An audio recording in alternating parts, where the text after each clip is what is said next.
Selama pandemi COVID-19, bisnis maskapai menjadi sektor yang cukup terpuruk.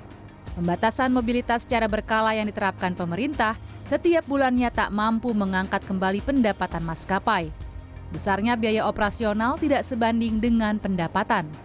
Direktur Utama PT Garuda Indonesia Irfan Setiaputra menawarkan pensiun dini kepada semua karyawan Garuda hingga periode pertengahan Juni 2021. Ia menegaskan tidak ada PHK terhadap karyawan Garuda. Program pensiun dini ditawarkan maskapai plat merah ini kepada karyawannya demi memulihkan kinerja perusahaan. Garuda pun menjamin kompensasi layak akan diberikan kepada karyawan yang mengikuti program.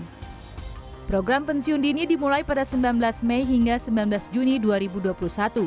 Bagi karyawan yang tidak mengajukan, tidak ada pemutusan hubungan kerja. Ini pensiun dipercepat. Kata yang lebih tepat adalah tawaran pensiun dipercepat. Saya tidak mengerti kenapa ini ditwisted menjadi seolah-olah PHK, pengurangan, terus dan sebagainya.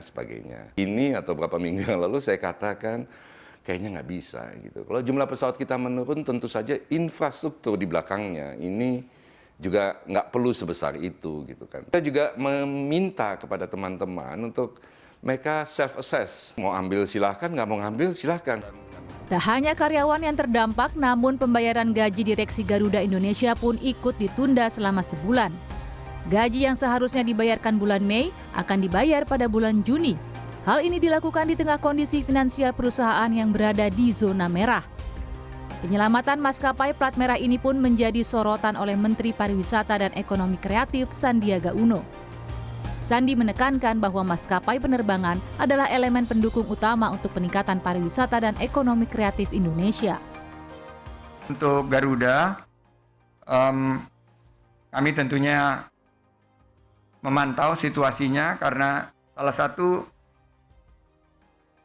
elemen dalam ekosistem pariwisata dan ekonomi kreatif ini adalah perusahaan-perusahaan penerbangan. Dan Garuda sebagai flag carrier tentunya harus kita pertahankan. Dan kami akan mengambil langkah-langkah koordinasi dengan Pak Menteri BUMN, Menteri Perhubungan agar memastikan bahwa industri penerbangan kita bisa bertahan di saat-saat yang sangat sulit ini.